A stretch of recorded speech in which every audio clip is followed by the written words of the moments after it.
कौन है? हज्जाज बिन यूसुफ नू खत पहुंचया इंडिया दी देबल बंदरगाह चो एक लड़की ने खत लिखिया, असी कैद हो गए हाँ, साडे साथी भी कैद हो गए ने, साडे ते जुल्मो सितम हुंदा, असी तुहाडी रूहानी बेटियां आ और अगर साडे ते रहम ते करम करो, रिहाई वास्ते फौज भेजो।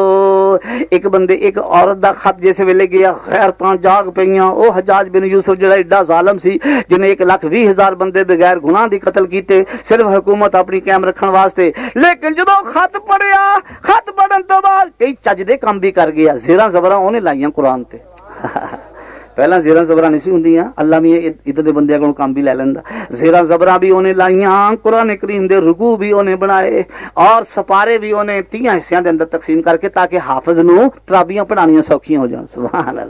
उहदे पढ़दे भी हुंदे सी बाद अंदर ते हुण चाहे कुल वल्ला ना पढ़ लिया करो कि 8 ही पढ़ी जांदे। हज़रात गिरामी तवज्जो जरा करो, इस हज्जाज बिन यूसुफ ने एक फौज मुरतब की, मुहम्मद बिन कासिम नूं ओदा सरबराह बनाया।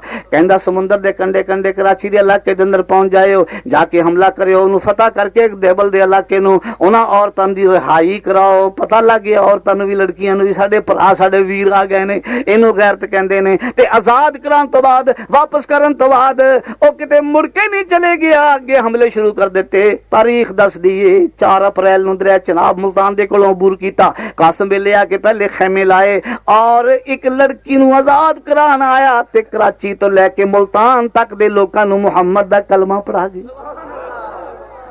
तेनों भी कलमा नसीब होया ते ओदी बरकत नाल इदां दे नाम याद रखिया कर। हैं इदां दे नाल टाली शाह नाम तेनों याद आवे, बाबे कुकड़ शाह। हज़रात गिरामी जिहदी बरकत दे नाल परवरदिगार आलम ने सानू कलमा नसीब कीता, इहदा नाम ही तेनों आंदा कोई नहीं। कदे नाम भी याद कर लिया कर, अपने दिमाग दे अंदर सिर्फ एक्टरां नूं ना दिया कर तरजीह, सिर्फ अदाकारां दे नाम ना याद करया कर, तेरे छितर पवा देणगे किसे वेले। ए नाम याद कर जिहड़े तेरी बख्शिश दा जरिया बन जाणगे। सुभान अल्लाह।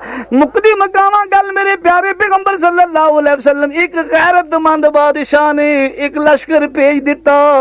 ओदे कोलों परवरदिगार आलम ने किन्ना काम लिया कि कराची दियां हिंदनियां ने मुहम्मद बिन कासिम दे बुत बना के उन्होंने सजदे करने शुरू कर दिते चोरी चोरी। उन्हें छापा मारे, उन्हें पता लगा कि मेरे नाम दे बुत बना के सजदे करदे पए ने। जांदियां तलवार मार के अपने बुत तोड़ दिते और रानियां नूं कह दिता, शहजादियां नूं कह दिता, जे झुकना है ते ओदे अगे झुको, जे दे अगे मैं झुकदा हां। हाय हाय।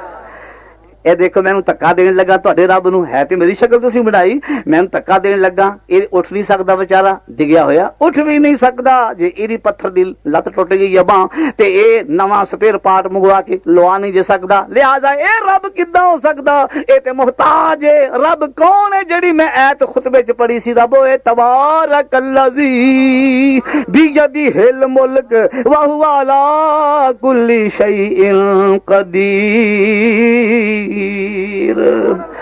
कल्ले बयान काफी नहीं, कुछ करके दिखाना पैंदा। कल्ले बयान काफी नहीं, कुछ करके दिखाना पैंदा।